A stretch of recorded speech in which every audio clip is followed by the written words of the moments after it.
Dale, you want to start out? What are your thoughts? Well, one basic fact is that ICE is definitely ramping up deportations of illegal immigrants. That's a fact, and that's happening all around the country. Okay. Um, Another fact I would throw in is if ICE was successful, I have no idea how many illegal immigrants are in California, but I have read that estimates are if ICE was successful in removing the majority of them, they could probably lose up to 2 House seats because they're counted in the population whenever it comes to how many House seats a given state has. Okay. And I think another fact is that the pallets of bricks do not mysteriously appear at a grassroots spring up type of gathering that becomes a riot, right? Okay. Now the three things that you just mentioned there. Now, what's uh, I struggle with this myself. Okay. What you just said? How much of that? How much of that is true fact? How much of that is what you've heard? What you surmise? Well, I know the brick stuff is factual because there were police interviews where they had arrested brick throwers and they basically were carrying backpacks with whole bricks and hammers that are used to chop up the bricks and make them small enough that they're easier to throw projectiles at the police department. And there have been, the police have photographed pictures of the pallets sitting on side streets. So they're appearing there from some reason, I don't know. I don't Well, know where. another fact of that is that there's actual video of a vehicle, at least the one I know of that was videoed, a vehicle delivering very expensive headgear, with masks and everything else, in brand new boxes. So that's factual. It came from somewhere. Okay. Okay. Charlie, you want to chime in on this? My overarching philosophy on all things news or whatever, current events, is to assume that everything is a lie and everything is BS.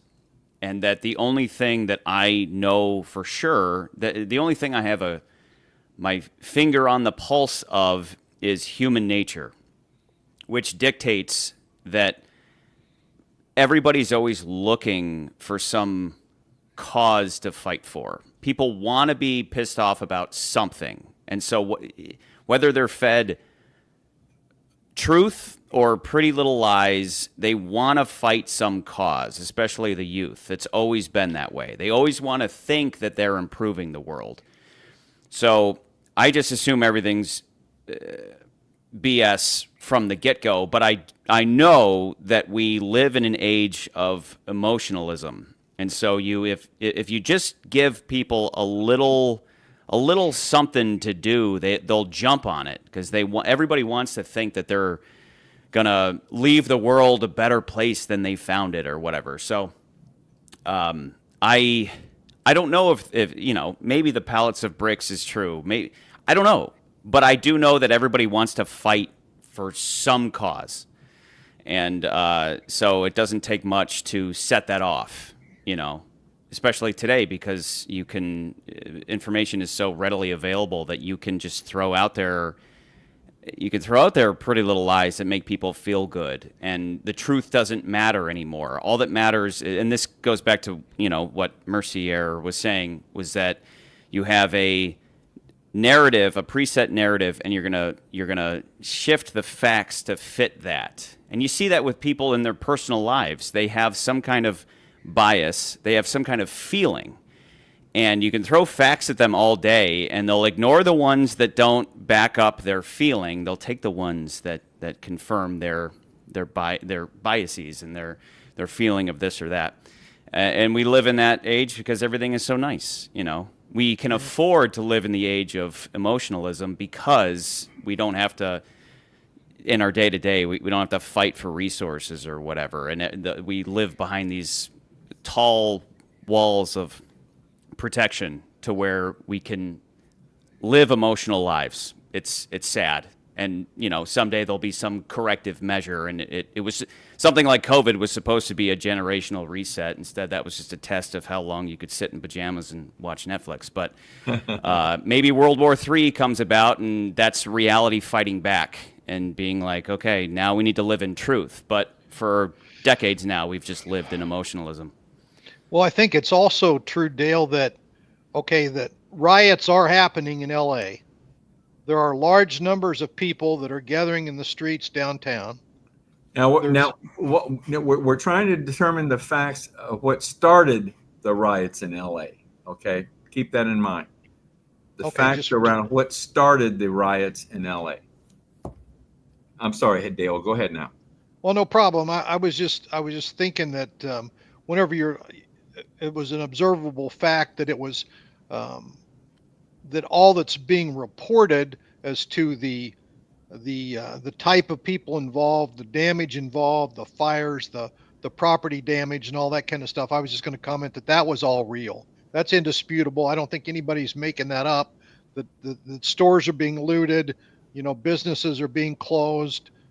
Public buildings are being damaged or being attempted to be damaged, and there's been large scale destruction of cars, different police automobiles. Freeways have been blocked. That's been televised. That's another true thing that's happening out there. And so, all of that is going on. To get to the exact truth, one of the big questions that I have, maybe you guys can answer for me, is these things require money. These things don't happen without somebody opening up their wallet. So where is the money coming from to buy these masks that Ken's talking about, to buy pallets of bricks and have them delivered and all this other stuff, to potentially bus in loads of people as quote unquote activists? I have no doubt that that's a part of it. But then the other side is, I remember in high school, there was all the teachers union was renegotiating a contract, whatever it was. It had nothing to do with students, but all these students started to rally around it.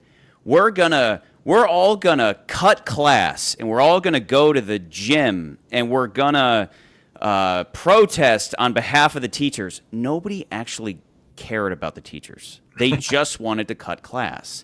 The opportunists came out of the woodwork to cut class, and then I remember there were hundreds of people in the gym, if not thousands, honestly. And I remember the principal walked in and said, "All of you, shut up and go back to class." And everybody was like, "Yeah, all right," and they did because they didn't care. So if you just want to riot, if you just are pissed off at the world, and the opportunity arises, why not? That's what's behind most of this is people just want to be upset about something. And this is why, again, if we live in the age of emotionalism, which is a lack of consequence, a big part of that is a lack of consequences. This is where the moment there are consequences, people will go home. The moment that actual law and order takes place, everybody would go home. But instead we just let it happen because we live in the age of emotionalism, and however you feel is validated. That's the eternal thing. Years ago, on repeat, it was when J6 happened. It was, well, hang on a second. For the last year or two, there have been all these riots going on, and actual, people have actually died as opposed to J6, and you were all okay with that. But then all of a sudden, this riot gets, this protest turns into a riot during J6, and now you condemn it. Where were you for the last few years? Well, we felt like we were justified in rioting in all these different cities and burning them to the ground, and because of racism or blah blah blah. And it's one side is just we felt a certain way, so we're justified in doing what we want. And then when the opposite, when it's something that emotionally I don't like, then all of a sudden rioting is bad. Over here it's good and it's justified because racism, whatever. Over here it's bad, and so it's just all based on feeling, you know. Yeah, feelings I think plays a big role here. But Dale, I'm not picking on you. I'm just uh, what you said about the people that were rioting, the people that were throwing the bricks, and people that were uh, uh, fighting law enforcement. is it is it safe to say that it is a fact that there were people that were there that were truly protesting and nothing else? You Did we know, see any of those? I think No, I think I think there's got to be there's a certain amount of people in there that are true believers, like Charlie pointed out, that are definitely there thinking that they're going to make the world better. True But but protesters, absolutely. but what do you see? What do you see in the media? Well, You see, the thing the thing that always catches me is, and you guys have heard this a million times, mostly peaceful protest. right? And you've got stuff burning in the background and people jumping on cars and breaking windows as all this is going on. Yet the reporting is, don't believe what you're seeing with your eyes. Believe what I'm telling you, that these are actually mostly peaceful, you know, because there's 10,000 people out here and there's only like 285 that are committing violence. And so that makes it mostly peaceful. You have idealists clashing, or idealists grouping up with opportunists grouping up with criminals, and then things go awry, because it only takes one. There's the amount of movies you could delve into, stories that lay out how everything, we could all get along, we could all just hold hands and kumbaya and all that, but all it takes is one bad actor to spark something off. And so obviously at this point we know full well that J6 was this controlled, instigated event. How did everybody get into the Capitol in the first place? They opened the doors, and then so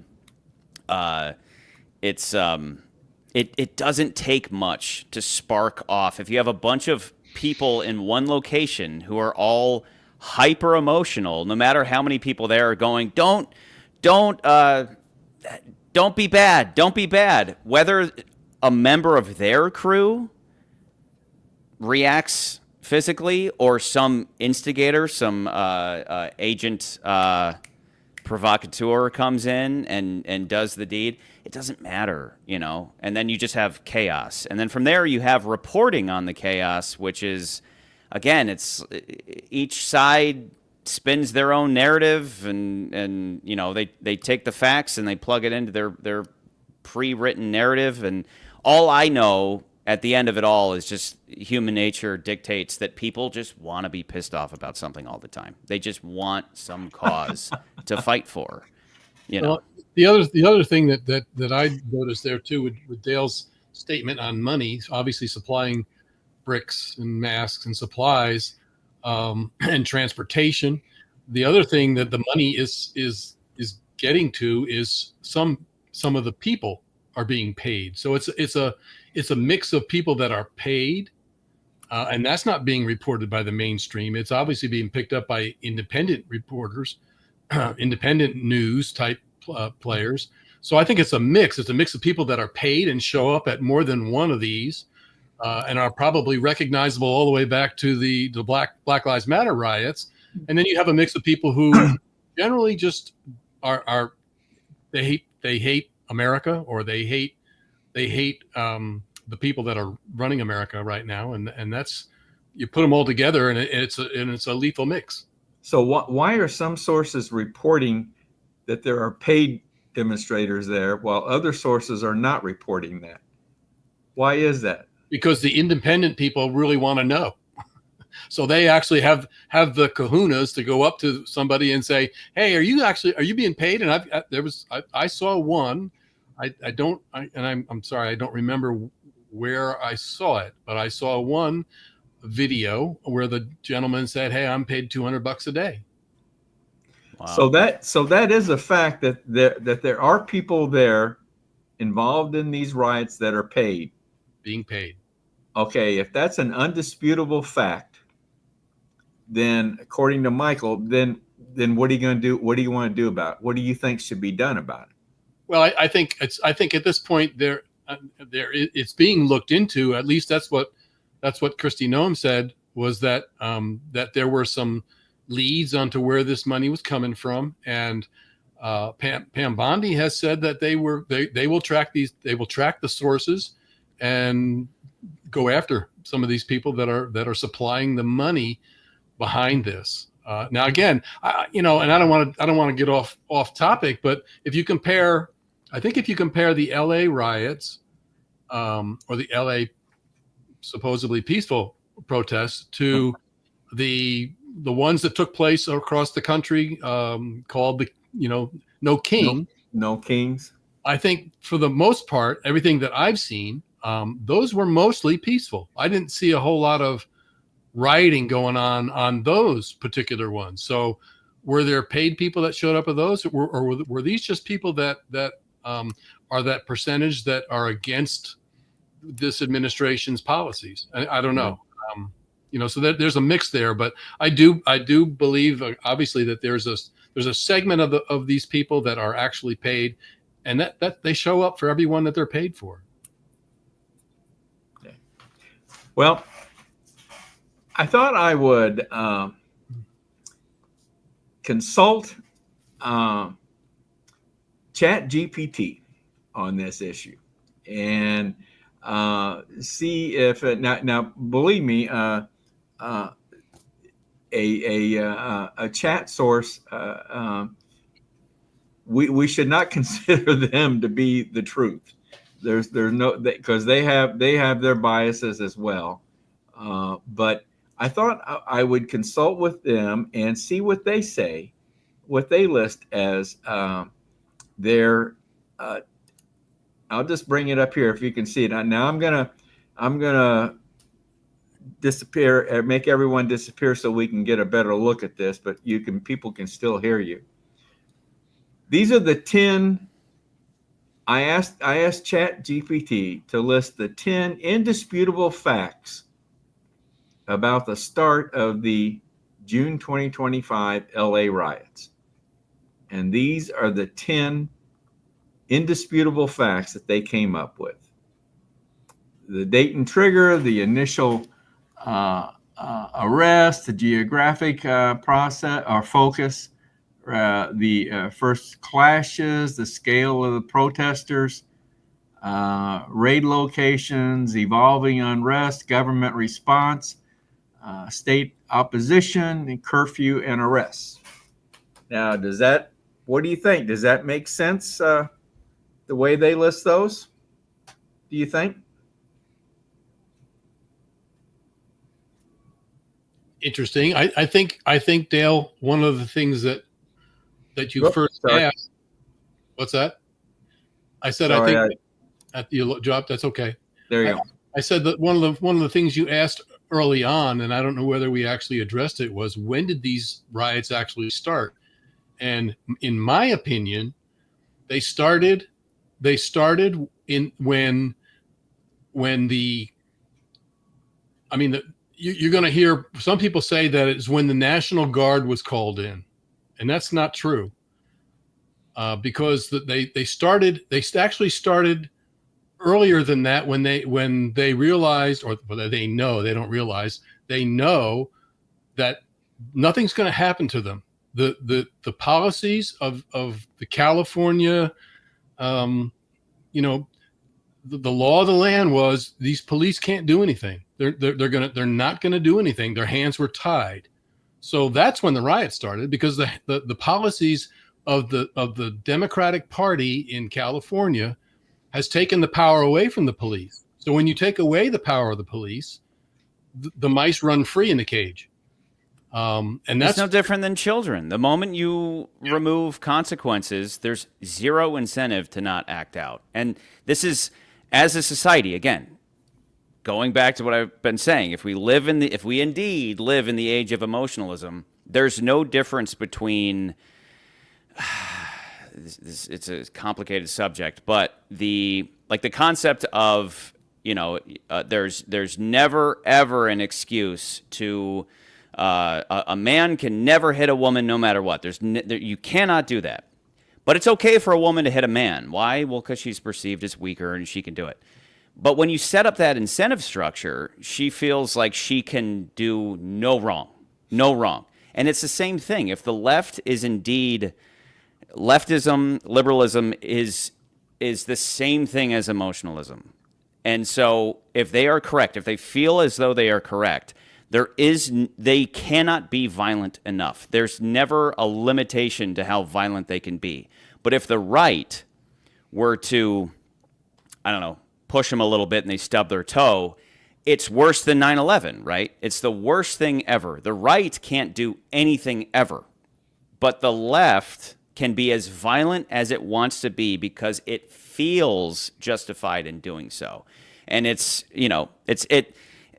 they claim they want equality and, egalitarianism and all that. It's all BS. It's just opportunism. All it is setting up an incentive structure whereby they can have everything both ways and they can do anything they want with no consequences. And then simultaneously, as you just said, Ken, the government of California has facilitated that. So even something down to all of a sudden you have news story after news story of all these female teachers having relations with their students, and there's no, maybe some of them go to jail, but for the most part they have reduced sentences and slaps on the wrist and all that. Meanwhile, if a guy did any of these things, he would be killed in prison, so he would go to prison for life and make it like a week. So it's all tied in with emotionalism and it's no surprise that meanwhile a man does anything and it's the worst thing ever. But if a woman does it, it's okay. It's okay.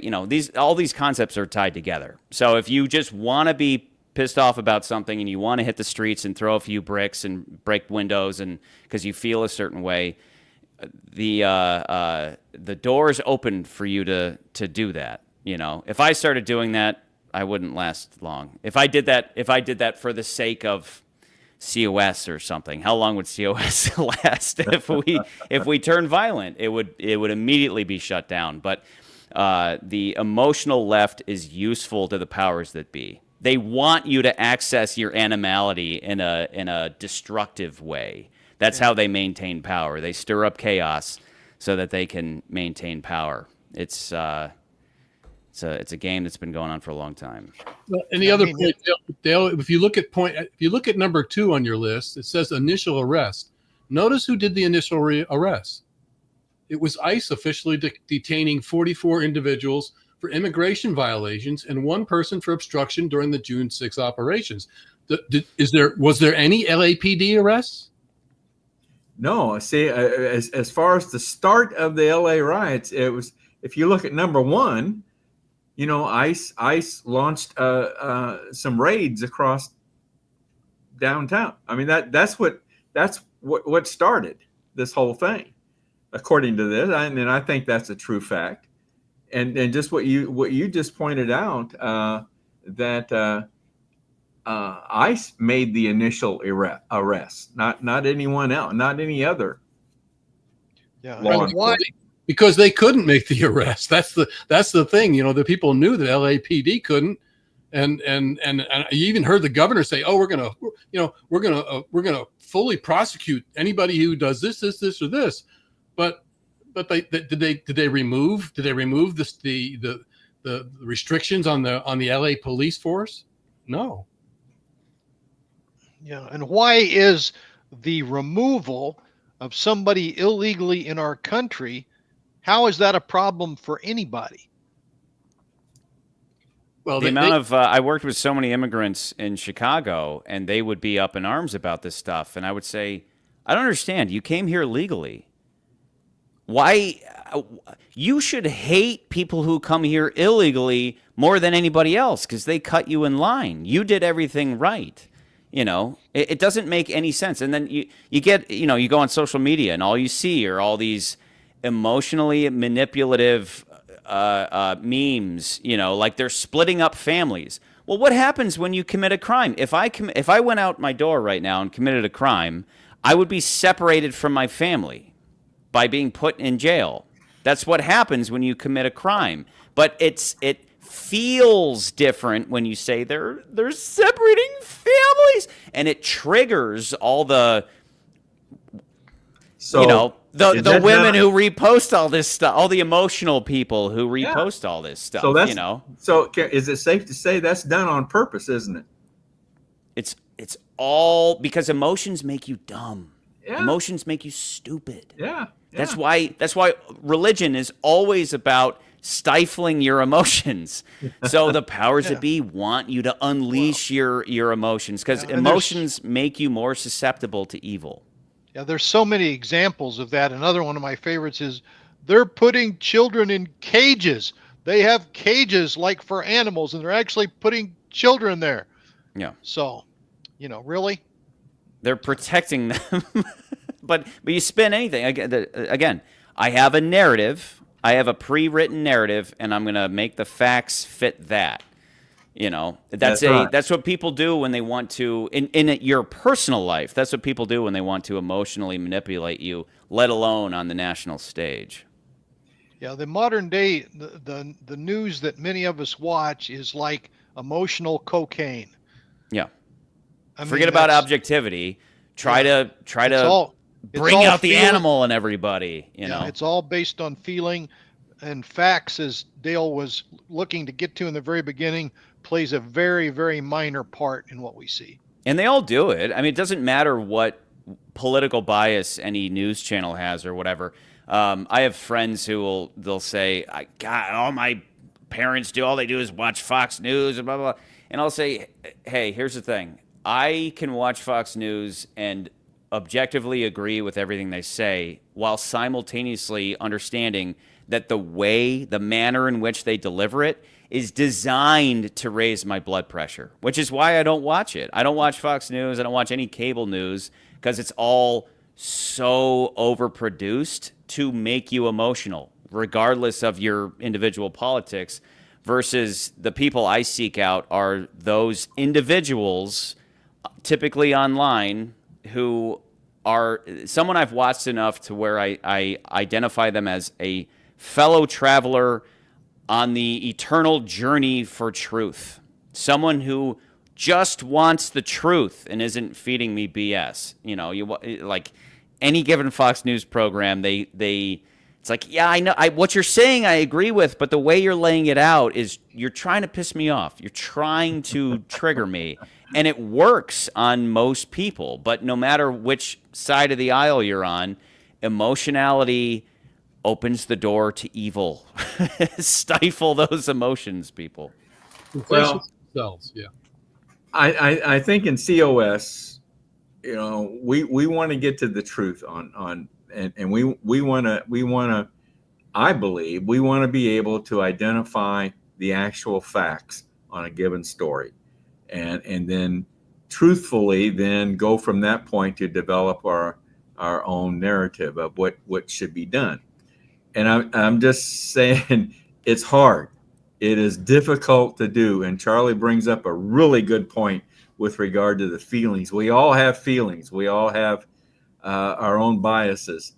And, how do you, it seems to me, and I'm going to have Michael come back on and talk to us more about this process. But boy, if there's some way that each of us could develop an approach to any kind of a story to first determine the true indisputable facts and then go from there and decide what narrative to believe and which way to go. I think that would be a very helpful tool to be able to utilize. Yeah, Dale, and on the COS issue, if in the midst of all of this, if you have a government official at any level take the microphone and lay credence to the hysteria that is being reported, isn't that within the realm of government overreach or whatever, and to try to bring about a given set of policies or maybe to get additional laws passed that are in their favor? Right, right, right. Well, Certainly. like the classic power grab of government in general is to make a problem. Government often causes problems rather than solving them. So they cause a problem, and then they point at the problem and they say, look at this problem. You should give us the power to get rid of this problem. And people say, yeah. So they vote to give them more power, and the problem gets worse. The problem originally started by government gets worse. And then they go, look, we need even more power. You better give us more power. And the sheeple are they just keep, yeah. It's the same thing as everybody is constantly pointing out how typically Democrat-run cities go to hell, and then those people leave, and then they bring their idealism with them, and then they still vote blue, and they wherever they move to, they make worse. And then God, can you believe that this is happening again? We have to move again, but we're going to still be idealistic everywhere that we land. It's hard. It's hard. This is why idealism is it's Satanism. It is just Satanism. It's a refusal to accept reality such as it is, and to accept that that reality is built out of good and bad. And you kind of need good and bad. You need to accept good and bad rather than idealism. Where'd my camera go? Idealism just says you need only live in a world of good, and bad should be gotten rid of entirely. But that's impossible. Charlie, I think you spoke too much truth, and yeah, I got to plug my camera in apparently. We're just full of technical difficulties tonight, aren't we? The demons are in the computers tonight. Yeah. The just went to you, Charlie. So, all right, guys, let's put a wrap on it then. And I got one more thing to add to that, Dale, and that's when you start talking about our elected leaders who do what just Dale was talking about. If you just look at the most recent example of that, Alex Padilla, the unknown senator who who crashed a hearing, right. Didn't really have any recognizable senator attributes to him, just crashed in and barged in and thought that he had the right to upset and basically, as Charlie said, created all kinds of emotions in that whole scenario. And I have to ask myself, was that, and I guess the thing I can answer my own question, really, my question was going to be, was he put up to this? And I say yes, because it was minutes later that suddenly Chuck Schumer shows up, on microphone and is chiming in on the whole thing. It's kind of like, it couldn't be any more scripted. And this is examples of federal overreach in our government. Yeah. Yeah. Well said. Agree. Gentlemen, thank you very much for your contributions tonight. We'll do this again, okay, on another topic. But I think developing the skill to identify indisputable facts at the very beginning of any kind of story is very, very important. And a lot of things need to be taken into consideration. So once again, thank you all. Thanks everyone for Charlie and Dale. Thank you very much for coming on tonight. Yeah. Take care, everybody. Thank you. Well, Ken, I think that was a good discussion. Well, yeah, one that had to be had, I guess. I don't know that we solved any world problems there, but no, but I think it's that kind of discussion that, and I'd welcome some people that maybe disagree with those facts, but that's really where that's the other thing I think that we are sorely lacking in the country is any ability to sit down and actually have a discussion. It's one way or the other, and it's always a battle, and the heated emotions and yelling and screaming is all that you get. You don't get anybody sitting down to say, hey, let's solve this problem, and let's do it, by having a reasonable discussion. And it's been long missing in our society, actually. All right, let's move on, Ken. I had the opportunity to sit down with Brett Sterling, one of our COS contributors, and interview Brett. Brett wanted to talk about anti-Semitism, which is another hot topic in our country. And Brett brought some, I think, some very good insights. Goes through a little bit of the history and everything. This anti-Semitism, that's been around since the beginning of time, and I think I'm now beginning to realize this, quite honestly. But it's biblical. Yes, you're right. Right. So let me bring on my interview with Brett, and then we'll be back to everyone. Okay. Yep. Let me get to the right one here. There we go. Well, hi, Brett. How you doing, bud? Good, Dale. How are you doing? Good to see you again. Good. Well, Brett, let's jump right into anti-Semitism. And as you know, from the COS perspective, the Judeo-Christian values, Judeo-Christian ethic, that's part of the core values of Convention of States. And I think that's very important for us to point out here. So one of the main reasons that we want to talk about this. So I'll let you get started, bud, and we'll go with it here. Sounds good. Yeah, 100%. We believe in fidelity to the country's founding and the founding principles. We were founded in Judeo-Christian principles. There has to be a mooring there. There has to be some type of a guidepost for our Constitution and for our society. And it was, I think I believe it was Franklin that said that this Constitution was for a just and moral society and is completely unsuited for any other. So, that's definitely our guidepost. And good. We really see a lot of anti-Semitism has really been on the rise here the last few years, and I'm really appreciate the opportunity to talk about this. And we'll kind of dive in here, just a little bit of a history of exactly what is anti-Semitism and some of its origins. So the definition, of course, there's all kinds of definitions for this, but the one that seems to be the most accepted is from the International Holocaust Remembrance Alliance. And their working definition is anti-Semitism is a certain perception of Jews which may be expressed as a hatred toward Jews. Rhetorical and physical manifestations of anti-Semitism are directed towards Jewish or non-Jewish individuals and or their property, toward Jewish community, institutions, and religious facilities. So that's kind of their working definition. And when you look at that, this could be there's some this is something that anti-Semitism is not. If you have criticism of Israel or the Jewish people, similar to the way other countries are held to the same standard, holding the Jewish people in Israel to the same standards that other countries or ethnic or religious groups are held to, that's free speech. That's not necessarily discrimination.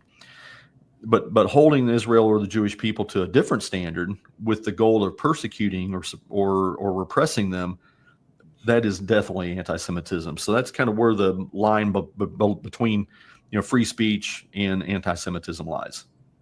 Okay, that's good. That's a good viewpoint. Yeah, I understand. Okay. Well, in some examples, and these aren't theoretical examples. These are real world examples. They've happened, and we'll discuss them specifically here a little bit later. But specific examples of anti-Semitism are calling for the harming or murder of Jews in the name of a radical religion. A lot of this is going to be religious based. Blaming the Jewish people for real or imagined events. And we'll get into that a little bit here when we discuss the Holocaust. And then also denying the Holocaust. Those are all examples of anti-Semitic speech and behavior that definitely is manifest in actions. But the origins of anti-Semitism this is not a modern phenomenon. This has occurred from time immemorial. And you can really go back into the Old Testament and look at some examples of, like, whenever the Jews were held in captivity in Egypt for a few hundred years. You have generations of Jews that were held, the Israelites were held in captivity in Egypt and persecuted, and were basically slaves. That's how the Egyptians held them. You know, Brett, sorry to interrupt, but I think that's a very important point, that this has been in existence since almost ever, I guess, really, hasn't it? I mean, it really has. You can look at movements against other races, but I don't think any of them go back as far as this one does with regard to its origin, right? They don't go back as far as what the persecution of the Jews and anti-Semitism does. And the other thing that makes anti-Semitism unique is that pretty much every single society, ours included, which is why we're talking about this, at some point in time has had anti-Semitic factions that resulted in the legitimate, well, not in the illegitimate persecution of the Jewish people and the state of Israel. Mm-hmm. And this is true for every single country. For some reason, it's always about the Jews. The Jews are the big issue, and so it always comes back to them, to where they're blamed for whatever perceived ill or bad outcome or circumstance that a country might find itself in. Yeah. Okay. So, probably one of the more, I guess, when you get into the New Testament, for biblically, one of the best examples, or most glaring examples, of anti-Semitism is the crucifixion of Jesus. And this was the persecution of the Jews focused on one person, and that one person basically because he would not admit that Pilate was a god. He would not admit that another a human individual was God. He was here. Jesus was put here on earth as God, as the Son of God, and honoring the one and only true God, which is our Creator, from any type of Protestant type belief system, which I 100% believe that is correct, and that is the truth. And the crucifixion of Jesus was both a fulfillment of prophecy from the Old Testament and an act of anti-Semitism at the same time. And an example of this is that the Roman governor Pilate, who ordered Jesus' crucifixion, had a sign placed on the cross above Jesus' head that read "King of the Jews." This wasn't put there as an honorarium or a tribute. This was placed there to mock Jesus and to mock the Jewish people. Sure. And so this was just one of the most severe. If you go through the crucifixion of Jesus and how he was treated and how he was beaten and spat upon, I mean, there was nails driven through his ankles and through his wrists, and a spear stabbed into his side. I mean, he basically was hung in the most uncomfortable position, to where he would have to work to support himself to where he could even breathe. It was excruciating, just horrible, unimaginable pain. And he basically bled out, lost control of all of his body functions, and bled out there on the cross over the span of a few hours in oppressive heat. It was just absolutely just the most unimaginable torture that any person's been put through. So, now we'll fast forward, because we really can't talk about anti-Semitism without addressing the Holocaust. And the Holocaust in the 1930s and 40s, this grew from the Nazi Party's propaganda campaign that the Jews were a subhuman race and were the cause of Germany's hardships post World War One. Germany had lost World War One. There was the Treaty of Versailles, put them in a box to where they could not they could not have effectively a military. They could not. They were really limited in some of their economic activity. It was really a huge struggle, and the Germans specifically pointed to the Jews that they were the problem. There was the goal of the Nazi Party was to basically to purify the white race, to establish a pure Aryan race, and anybody who had any type of Jewish lineage in their history of their family, they were not deemed to be a pure Aryan person, and so they were ostracized here as well. And if you look at the horror of this, back in 1935, late 1930s, there were approximately 9 million Jews on Earth. So not a big population whatsoever. But by the end, by 1945, in just the span of less than a decade, the Nazi regime under Adolf Hitler had exterminated 6 million Jews. I mean, two-thirds of the Jewish people were exterminated. Wow. And if you to put that in context of the United States population, currently the United States population is approximately 340 million people.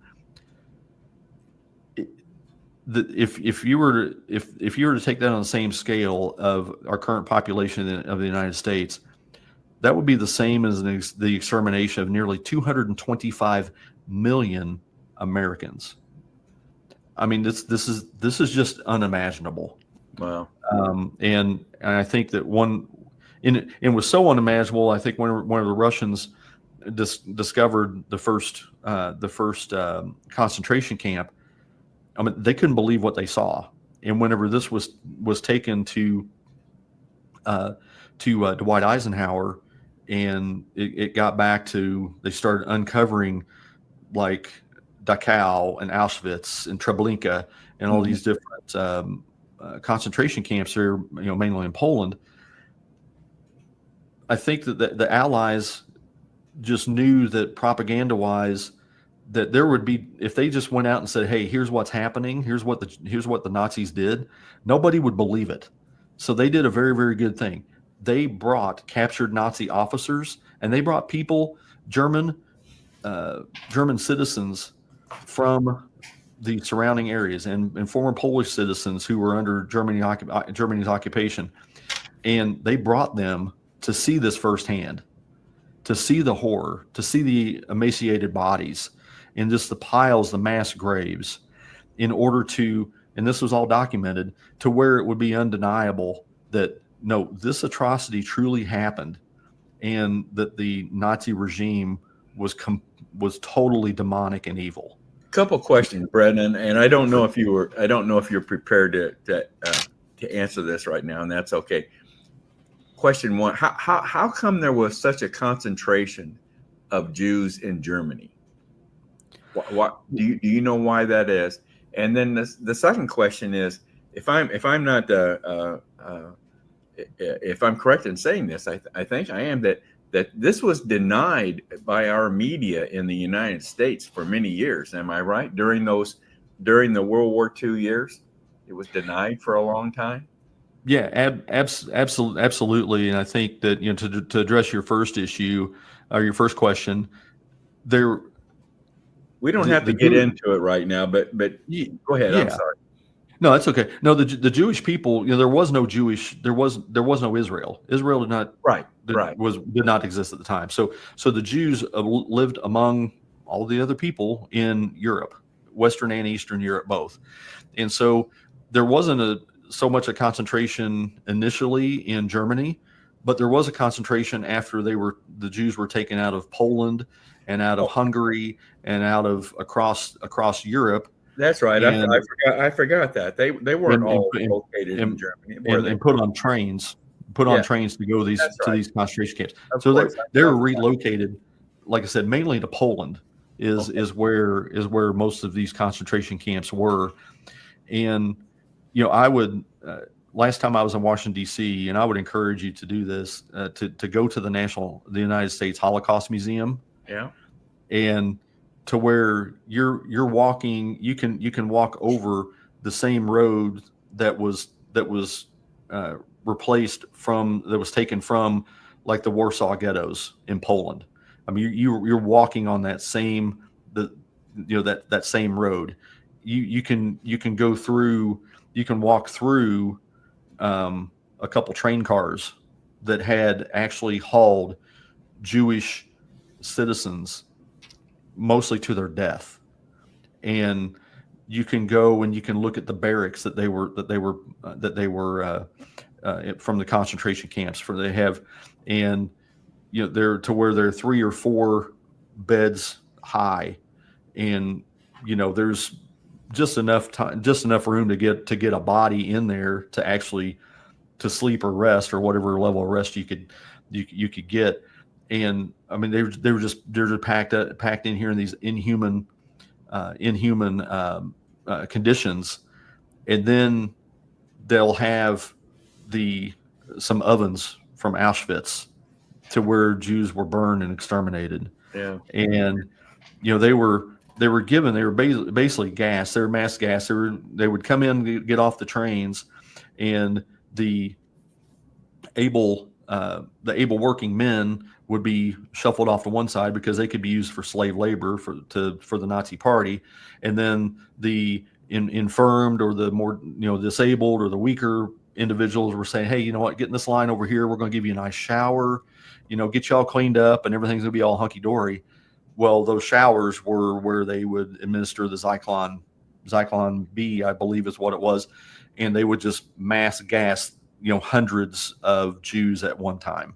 Mm-hmm. And then they would take their bodies and they would put them in the ovens, and they would cremate them. Yeah. And so just seeing this and understanding, going through and what the horrors that occurred in these these facilities and the stuff that you're being exposed to. There were several times where I had to kind of find a quiet corner to kind of compose myself, because I mean it was. And I remember this one. I went to this one exhibit, and this one exhibit was just a layer. It was a big container of shoes that were taken from the Jewish people, men, women, children, and it was probably, I would say, probably 45 feet wide and probably 15 feet deep, and then, or like it actually in depth. I don't know how far down the layers, but there's thousands of shoes in here, and I came around to look at that exhibit, and there are 3 Hasidic Jews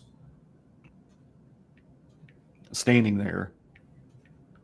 I'm just like, wow, these are Hasidic Orthodox Jews, and you're like, these are their people.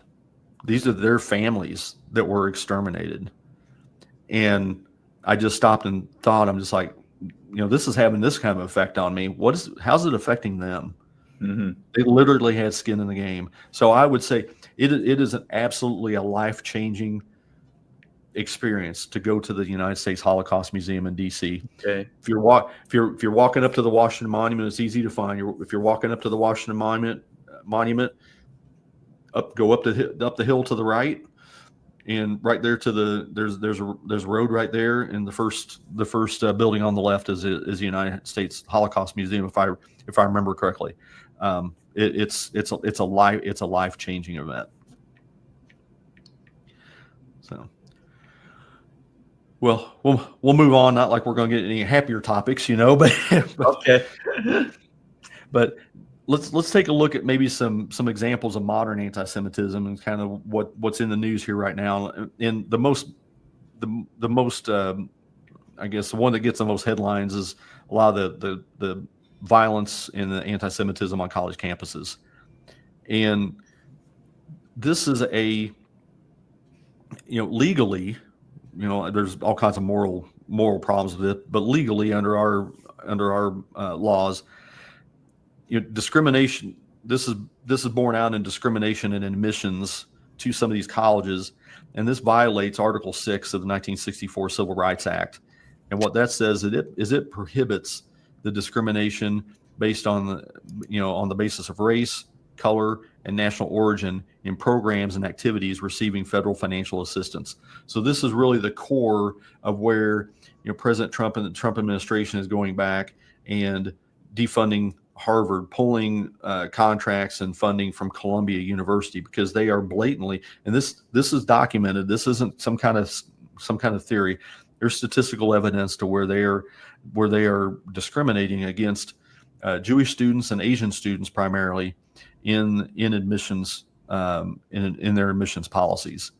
So since they're receiving this federal financial aid and they're in violation, they are covered under the 1964 Civil Rights Act. So this is 100% a constitutional legal exercise of executive authority to pull that funding from these universities.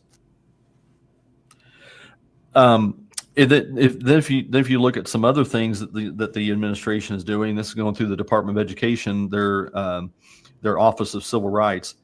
They have opened official investigations into Article 6 violations against Columbia University, very prestigious Ivy League university, Northwestern University in Indiana, I believe, and that's largely. I think that's in the Chicago area. That's yes, in the Chicago area. I thought it was on the Indiana side, but it may not be. But that's kind of like considered the Ivy League of the Midwest. I mean, it's very, very prestigious university. Oh yes. Portland State University out in Oregon, Cal Berkeley, which I find is ironic because that was supposedly the birthplace of the free speech movement back in the 60s, but no, they are full-blown anti-Semitic campus there at Cal Berkeley, and also the University of Minnesota Twin Cities. So specifically, if you look at Columbia's violations, Jewish students were assaulted. They were forcibly detained, which is basically kidnapping. They were forced into buildings, not left out, and had to retreat into safe rooms to escape. Some mobs that were there to threaten their well-being, and they would not let them out of those rooms. I mean, that's kidnapping. That's a federal offense right there. And additionally, they were harassed, obviously, and threatened.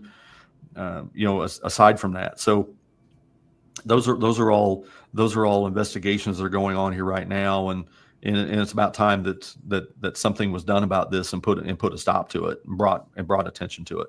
And there's actually some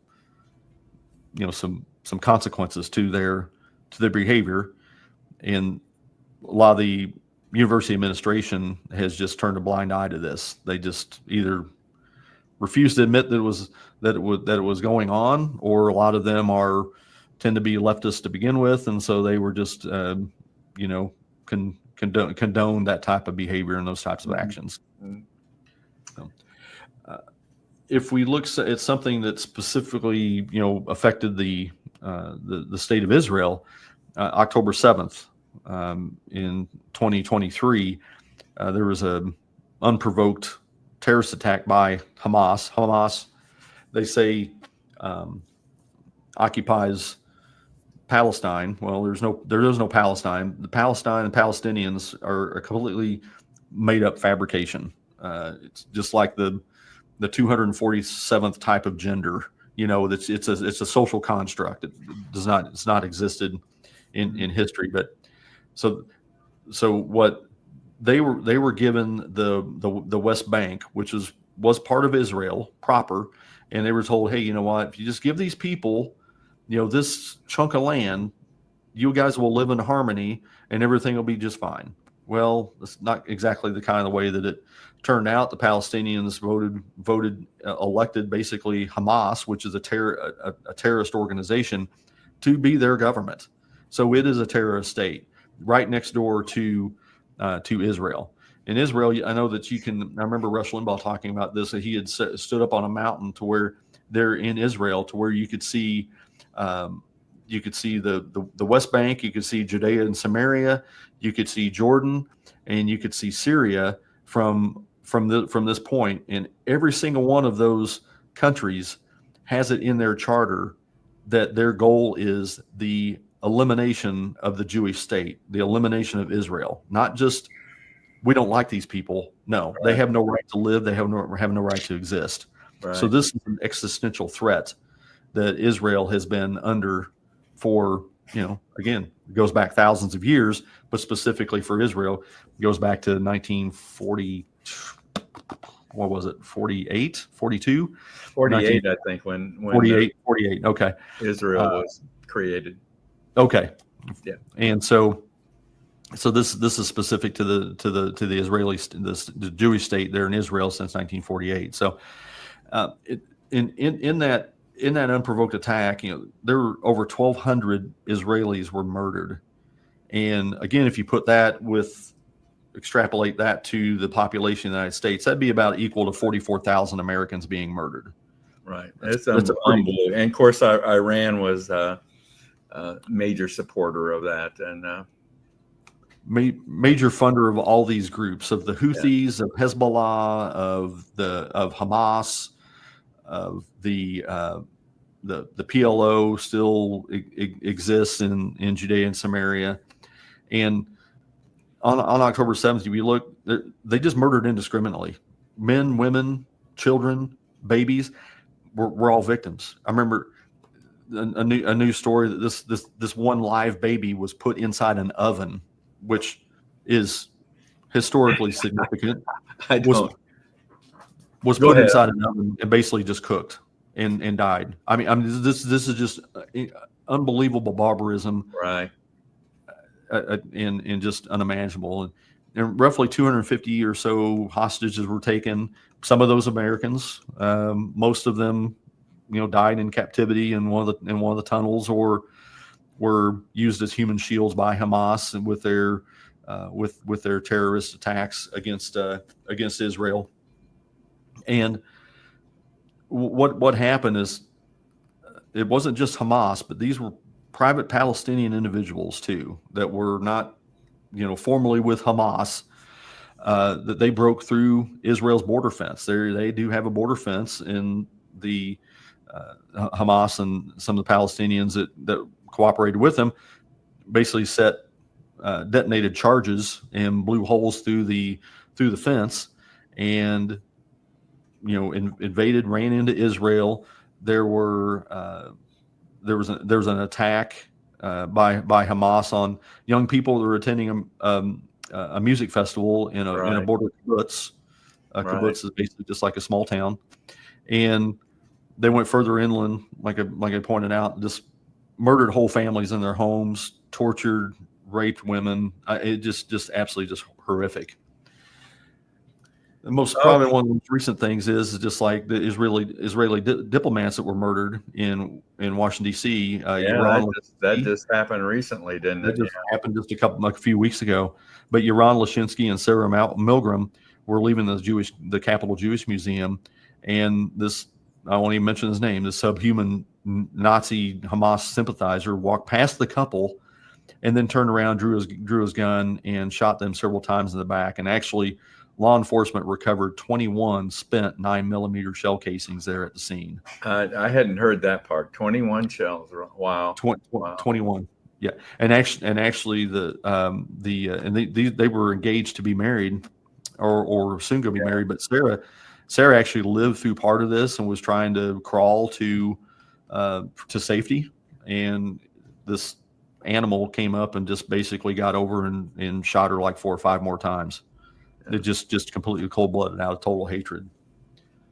So, okay, Brett, we need to kind of wrap it up. I'm going to do that here right now. So basically, why are the Jewish people always persecuted? And I think this all goes back to a theological basis, and this is a battle of good versus evil. Yeah, I mean, humans are flawed, but this level of hatred and depravity has demonic roots. And when you look at this, the devil understands that he can't attack God directly. So what he does, he creates havoc and attacks God's creation, which are human beings. But I believe that the Jewish people are consistently singled out because they had received the Abrahamic covenant and are the protectants of God. They're God's chosen people biblically. And so I think that's why they're singled out. And I guess maybe if there's a bright side to any of this story, is that every single adversary of the Israelis have been defeated. If you look at the Egyptians, the Assyrians, the Babylonians, everybody who's come across, who has tried to eliminate the Jews, look at the Nazis, they've all lost, and so they do have a perfect record of victory. The Israelis do, and the Jewish people do. Unfortunately, it is littered with thousands and thousands and thousands of bodies, and so hopefully we can just expose this, speak out against it, and completely reject it, and mock and ridicule this anti-Semitic behavior that's displayed in so many areas of our society. I think that's all we can do. Hopefully, over time, it'll begin to change. However, it hasn't changed over time, as we just talked. History not only it's demonic. It's demonic. It's good versus evil. I think that is where, and that's. I don't know that there'll ever be a clear victory of good over evil. It'll be something that we've had to battle all these centuries, and will continue to battle, I would imagine. It is a constant battle, and history not only repeats itself, it also rhymes. Good point. I think we'll end it on that note, Brett. Sounds good. I appreciate the opportunity to be here. Thank you, Dale. Thank you very much for doing this. Thank you. 100%.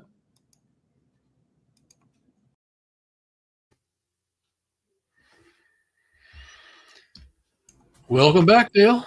Yeah. Well, that was a bit of a long segment, but yeah, Brett. There's a lot to it. So Brett, I think Brett did a great job of kind of summarizing it, but yeah, there's a lot there that has to be unpacked. Yeah. But I think like I said, this anti-Semitism goes back to almost the beginning of time. My goodness, I mean, it's there have been so many different classes of people acted upon, discriminated against over our history, but I don't think there's any class that's held the record as long as the Jewish people have. Biblically speaking, it's basically there will be none. Yeah. And Brett has mentioned that there's a lot of loss of life and struggles that way, but it's basically if you go through the book of Revelation, it's nobody will defeat Israel. Yeah. Ken, before we let go of our broadcast this evening, I just want to mention one little fact. We don't talk about this very often, but tonight's broadcast is our 300th broadcast. Yeah, 300. Number 300. I was going to try and find some fireworks to shoot tonight, but everything else that's gone wrong with the power lossage, and we don't want to take a chance. Didn't want to get any further. So yeah, congratulations, Dale. 300 is a well, and you've been along for 158 of those, so I really appreciate your help on this, Ken. Very, very good. Thank you very much. So anyway, 300, folks, number 300, and we're moving right on. So, Ken, you want to quickly tell us about that QR code up in the corner? Sure enough, that QR code, and I got the right way this time, is basically a support QR code. It's a way that you can take your smartphone and hit that QR code up and just put in your name and email address, and we'll give you access to a platform where other supporters gather.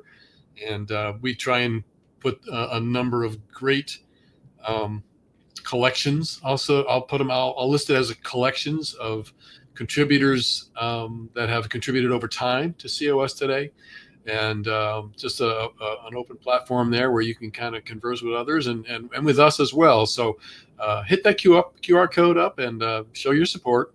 And also, just a reminder, and I think we'll probably have another one to this, but it's another way of showing your support is to go ahead and make sure you like, subscribe, and turn the notification bell on so you know when we're on, and you know when we fall off, such as at least in my case tonight, power interrupt. Let's just let the Maringo Mike remind everybody about that real quick. Maringo Mike here, asking you to hit that like, subscribe, and especially that notification bell so you'll be reminded every time we go live. We really do appreciate your support. Now, back to our program. I think he was ready. I think he was. Did I have to give him a cue? I don't think I even had to give him a cue. He just knew. Yes. All right. Well, let's check in with National this week and see what they have on their minds. Okay. Sound good. Coming up on COS Now, as disappointment in Congress reaches a fever pitch, the urgency and momentum for an Article 5 convention is growing. Let's get you caught up with all the excitement from the past week.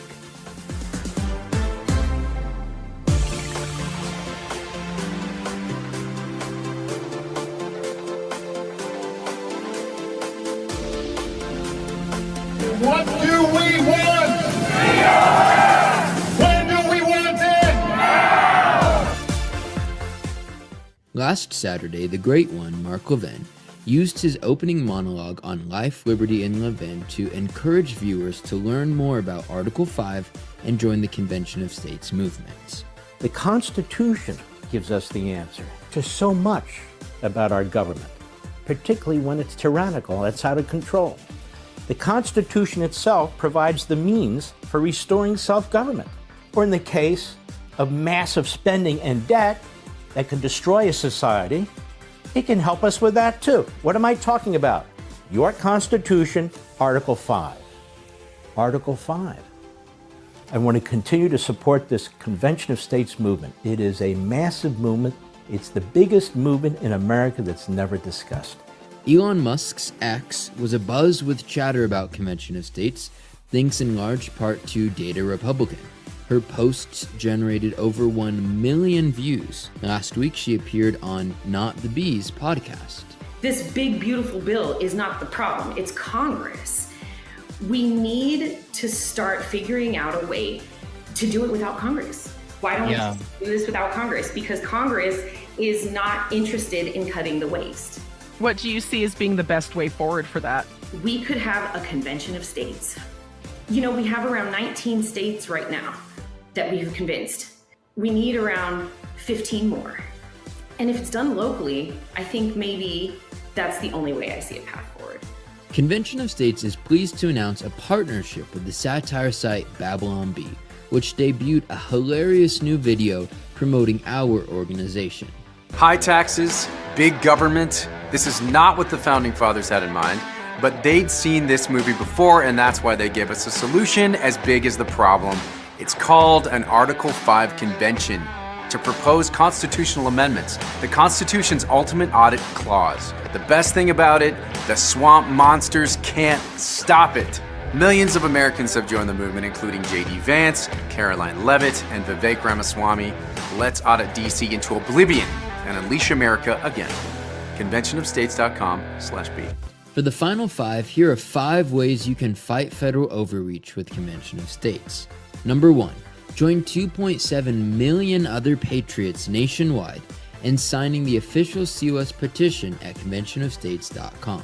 Signing the petition will automatically generate an email from you encouraging your state legislators to support the solution as big as the problem. Number 2, establish a relationship with your state representative and senator and their staff members. Now that legislators are returning to their districts, make an appointment to visit and discuss Article 5 and COS with your representatives. Number 3, get educated on Article 5 and Convention of States by daily visiting our blog at conventionofstates.com/news and signing up for our free courses at cosuniversity.com. Number 4, establish contact with staff in the district offices of your federal House or Senate member. This goes to our mission of raising up an army of self-governing patriots who keep their elected officials accountable. And number 5, utilize social media. Just in the last few days, engagement on COS socials has skyrocketed. You can share content like this piece about Mark Levin discussing Article 5, and you can actively participate in our daily social media campaign by visiting conventionofstates.com/social. Now is the time to restrain the federal government from acting beyond its bounds. The states can and must do it, and you can be a vital part of that. Let's get to work. So, what was your favorite news item from this week? Let me know in the comment section below, and join me on Mondays for the latest episode of COS Now.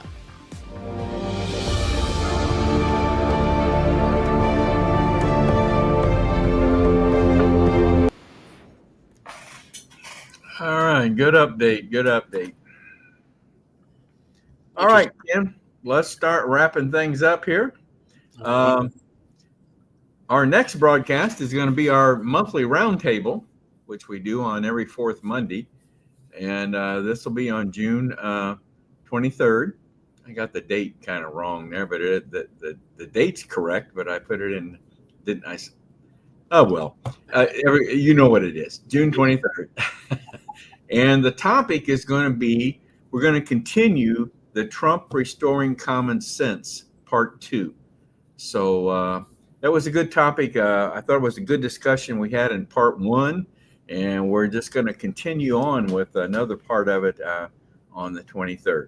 So that's coming up, the roundtable. And then on June 30th, we are having Michael Mercier back and to talk about media bias again. He's got a lot more that he wants to present to us, and I think he's a very interesting guest. So we're going to bring him back on. So that's what's coming up in the next couple of weeks. As always, anyone, if you got a comment or a question about the broadcast, drop us an email at raiseyourvoicecos@gmail.com. raiseyourvoicecos@gmail.com. Well, how about we take in our weekly COS Basics with John Ackerman, okay? Yep. And see what's on his mind. So here we go. Indiana. Continuing the series on COS Basics, Convention of States Basics, and continuing to bust myths. This myth is that holding an Article 5 convention is unprecedented. They say that it's never been done, so we should never do it. That sounds very progressive to me, doesn't it? It is kind of funny that it's the progressives who are opposed to the convention. And this myth is that it's never been done. It's unprecedented. But here's the fact. The clear precedent has been established. Read your history. Since 1787, the year of the Constitutional Convention, no less than 33 interstate conventions have been held in the United States. Get that. 33. Almost 3 dozen interstate conventions have been held in the United States. Each one had a specific topic or meeting agenda. There's a clear standard for how these meetings work. Just because there hasn't been one in my lifetime or your lifetime doesn't mean it's never been done. It has been done 33 times. At interstate conventions, voting is always done by individual states. Each state has one vote. Regardless of the population or the number of delegates the state chooses to send, each state gets one vote. That's why it's a convention of states, not a convention of delegates. States, there's 50 of them, and it would take 26, a simple majority, voting in the affirmative to pass a proposed amendment and send it on to the state legislatures for ratification. So the myth that holding an Article 5 convention is unprecedented, busted.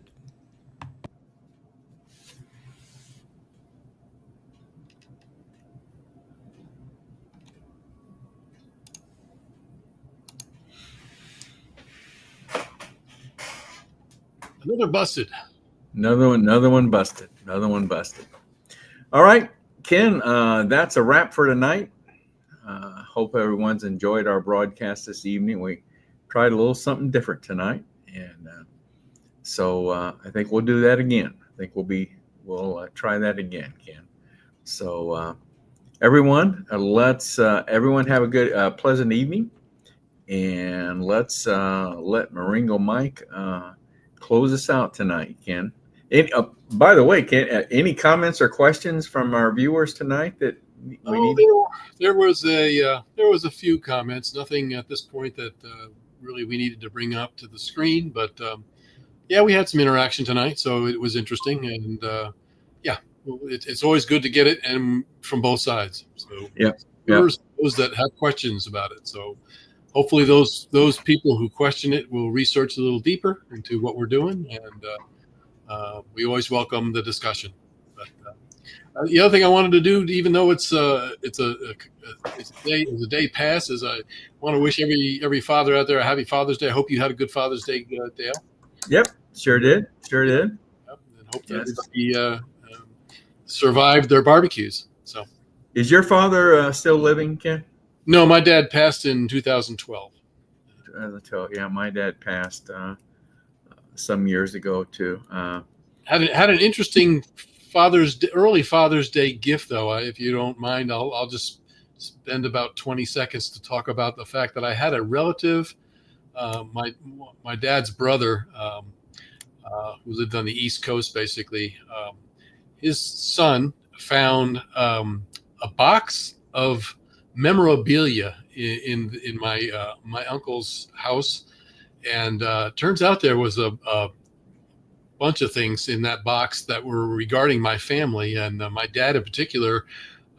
There were a number of letters he wrote when he was in the service to his mother. Oh boy! Dated in 1946 and 47, and there were letters from my mom to him. Basically saying how much she missed him and hoped that he got home okay. But yeah, it was interesting. And some of this paper is so old. I'm afraid I have to put some of it under glass or something, because it's just just to feel it felt like it was going to fall apart in your hands. It was that old. Yeah. So it's interesting stuff, and I'm thankful for my cousin to be. Well, that's very interesting. That's good. That's great. Yeah. Nice Father's Day gift. So. Yeah, my dad's passed away some years ago too. I really, I do. I wish he was still around. We'd have a lot to talk about. Yep. We'd have a lot. He was very, very much in tune with what was going on in the country. He would be, I'm sure, very, very supportive of Convention of States, and I think. He was a big Rush Limbaugh fan. He listened to Rush every day. So, yeah, I really missed him. We'd have a lot to talk about. But anyway, things really tough to have to grapple with that. But at the same time, I'm kind of thankful that he's not here to have to be in this fight. He did his own fighting and for other causes, but this one here, is ours. Even though we're not uniformed and headed out, this is this is a different fight altogether. All right, Ken, have a good evening. Let's let Maringo Mike close us out here. Maringo Mike here with a reminder that our work to raise the bar on making our federal government accountable to the people is only halfway done. We need to grow our grassroots army of citizens every day to fulfill the vision of our forefathers and keep our land free and prosperous. So, if you have never signed the petition to show your support, use that QR code and do that now. While you're there, why not kick it up a notch and volunteer for many of the positions available where your talents can make a difference as we march into a new year. Thank you, and God bless.